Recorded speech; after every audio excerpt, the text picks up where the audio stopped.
Nunca minta. Capítulo 54. Agora que eu disse a verdade, ele parece mais calmo. Não tá mais suando. Ethan voltou a ser o meu marido confiante.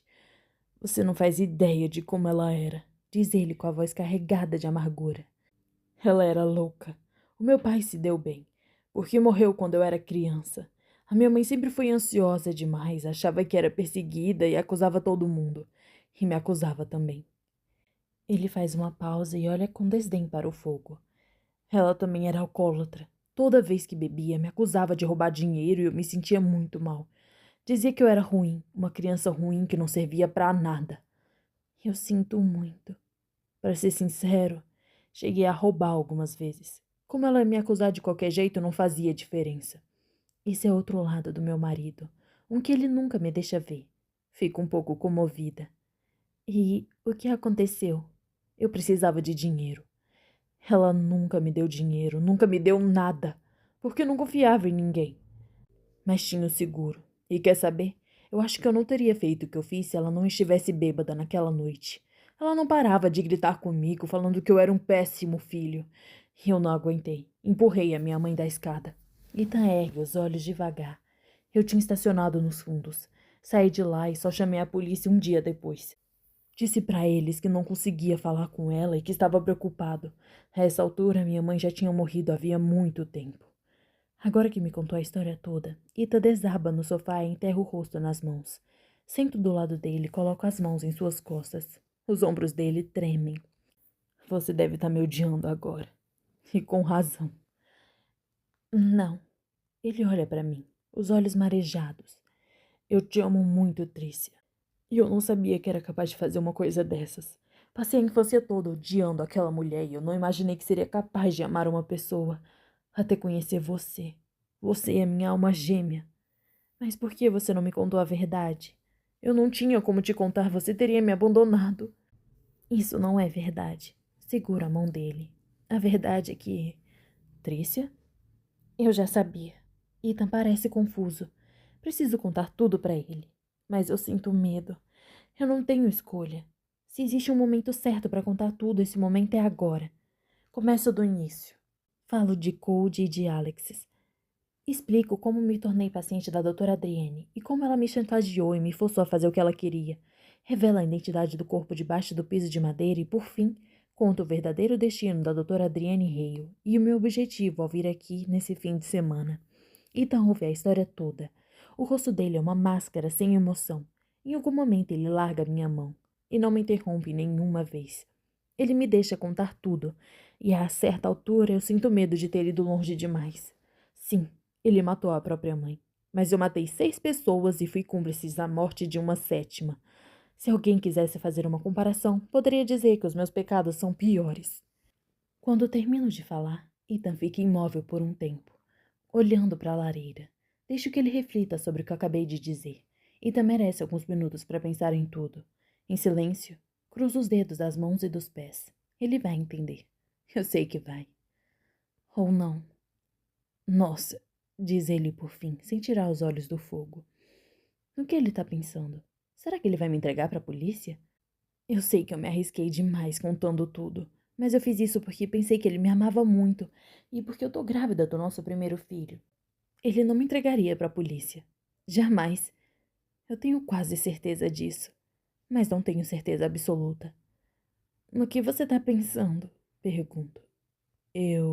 Os olhos dele refletem o fogo da lareira. Eu acho que... Eu o avaliei mal. Cometi um erro terrível. Eu achei que Ethan entenderia, mas eu me enganei. Ele não é capaz de entender. Ninguém é. Ethan, com os olhos azuis, ele deixa de encarar o fogo para olhar diretamente para mim. Eu acho que aquele cara, Duke, vai causar problema. Ele sabe demais. Meu coração acelera. Isso, eu tava pensando a mesma coisa. E, além disso, dessa vez é ele que segura a minha mão. Eu tô feliz por estar aqui para te ajudar. Podemos resolver esse problema do jeito certo. Juntos. Aperto a mão grande e quente dele. Você sempre sabe exatamente o que fazer. Nós nos levantamos ao mesmo tempo. Ethan vai até a estante de livros e pega a faca de trinchar que tinha deixado lá.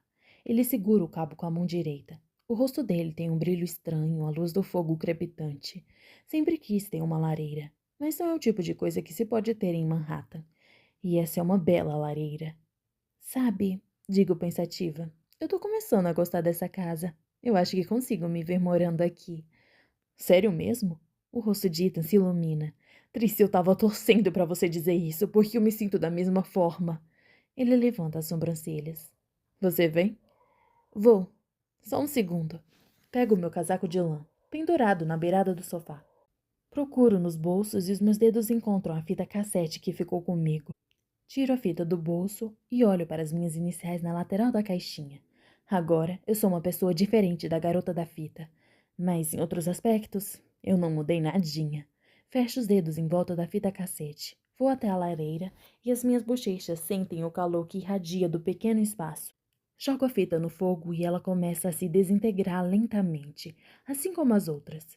Por um instante, fico ali olhando a fita queimar. Depois, acompanho meu marido. Epílogo. 2 anos depois. Trícia. Delilah, a minha filha. Ela adora o jardim nos fundos da casa. Ela fez 1 ano há alguns meses e está naquela fase adorável de criança gordinha que anda com os braços estendidos para o lado, prestes a cair a qualquer momento.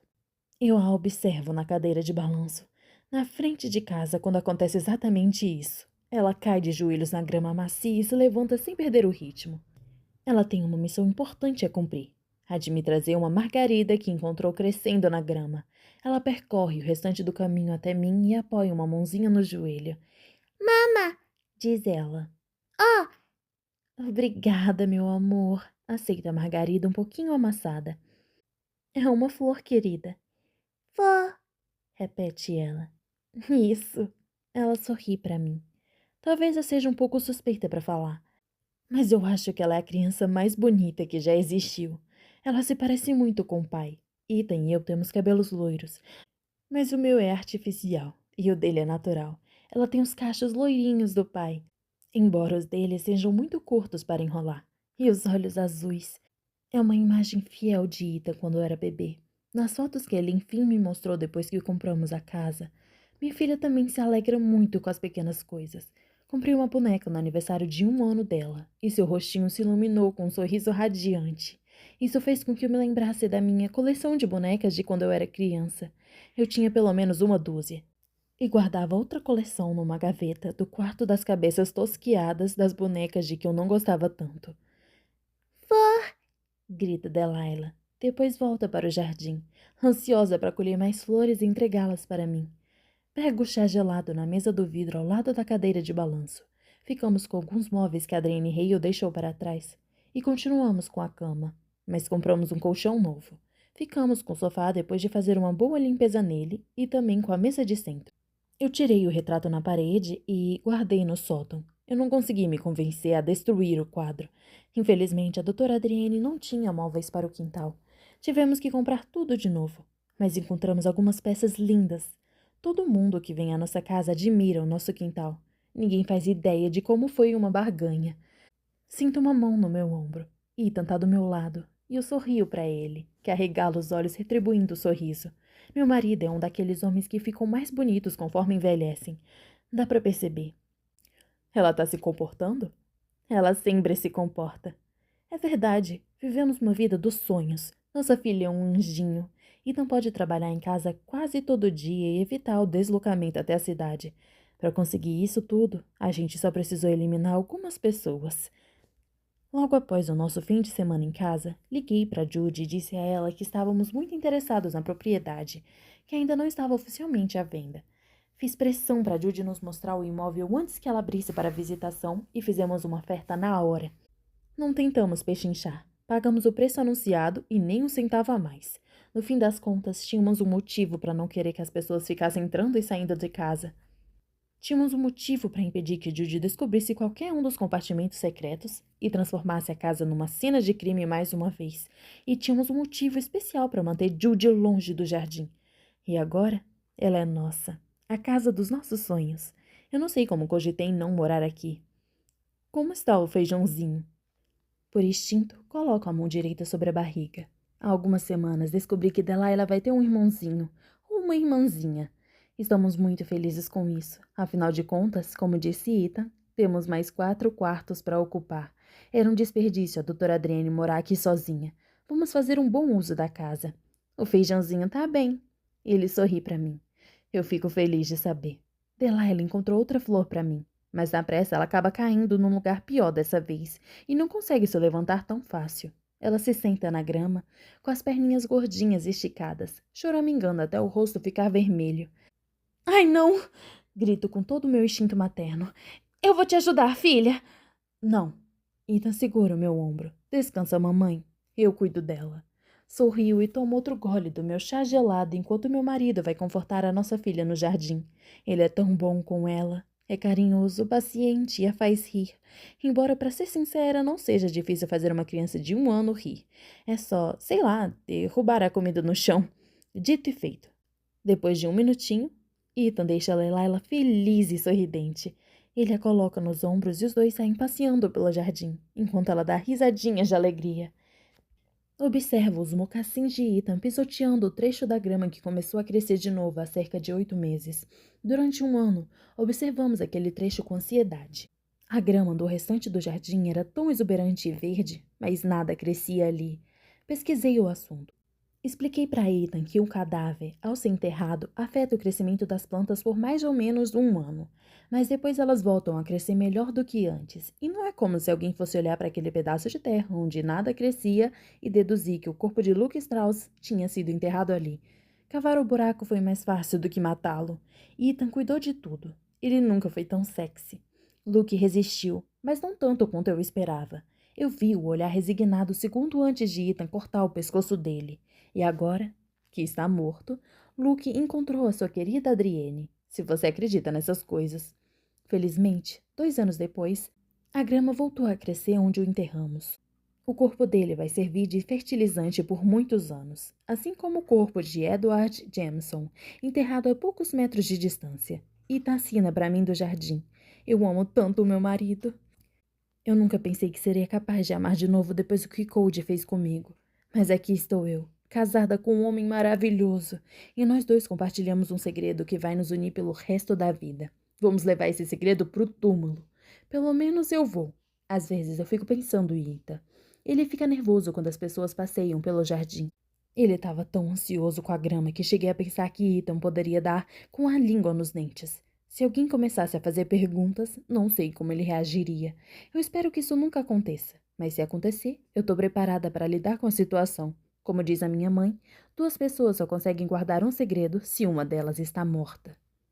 Oi, gente, tudo bem? Acabamos com o livro Nunca Minta, chegamos no capítulo final, mas eu estarei gravando mais audiobooks, então comentem aí nos comentários qual o próximo livro que você quer do audiobook. Mas já vou logo avisando, eu sou mais focada em romantasia, fantasia, mistério, suspense, romances, tá? Então coloque aí nos comentários o próximo livro que eu vou estar selecionando, fazendo um sorteio e depois eu trago pra vocês, tá bom? Um beijo, se inscrevam no canal, deem um like e até a próxima.